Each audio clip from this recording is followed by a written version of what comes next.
یہ وہ شخص ہے جس کا نام ہے آشن وردھو۔ یہ ایک راہب ہے آشن وردھو۔ اس نے مذہبی طور پر لوگوں کو، فوجیوں کو، وہاں پر رہنے والے بدھسٹ کو قائل کیا ہے اور مذہبی طور پر یہ پابند کیا ہے کہ مسلمانوں کی نسل کشی مذہبی فریضہ ہے، جسے ورشو بھی کہا جاتا ہے۔ اس کے کہنے کے اوپر مسلسل 12 مسلمانوں کا قتل عام جاری ہے۔ یہ کہتا ہے چھرا اٹھاؤ، مسلمانوں کا قتل عام کرو۔ یہ کہتا ہے چھرا اٹھاؤ، گردنیں کاٹو۔ یہ کہتا ہے معصوم بچوں کے اوپر چڑھ جاؤ، ان کا دم نکال دو۔ یہ کہتا ہے خندقیں کھودو، پوری نسلوں کو اس میں ڈال کر، تیل ڈال کر چھڑک دو، جلا دو۔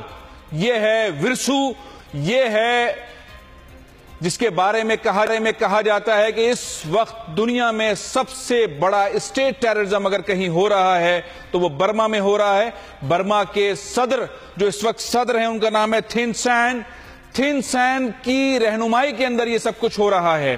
اور یہ وہ شخص ہے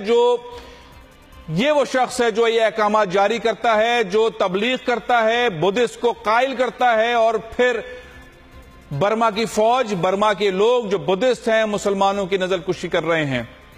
سیاسی معاملات اپنی جگہ پر، انسانی حقوق برما میں ایگزسٹ نہیں کرتے، کوئی غیر سرکاری تنظیم برما میں ایگزسٹ نہیں کرتی ہے، کوئی انسانی حقوق کا آرٹیکل وہاں پہ ایگزسٹ نہیں کر رہا ہے۔ اس وقت برما میں کوئی پرائیویٹ ہوٹل نہیں ہے، برما کے اندر سارے ویزے بند کر دیے گئے ہیں، کوئی مسلمان برما نہیں جا سکتا ہے۔ میں آپ کو یہ بتا رہا ہوں، جو پچھلے 24 گھنٹے سے ہم نے کوشش کی کہ برما کا ویزا لیا جائے، برما میں اگر کوئی مسلمان ہے اس تنظیم سے بات کی جائے، کسی ایسی تنظیم سے بات کی جائے حقوق سے متعلق بات کرنا چاہتی ہے، لیکن برما میں ایسی کوئی تنظیم ایگزسٹ نہیں کرتی ہے۔ ساری دنیا خاموش ہے۔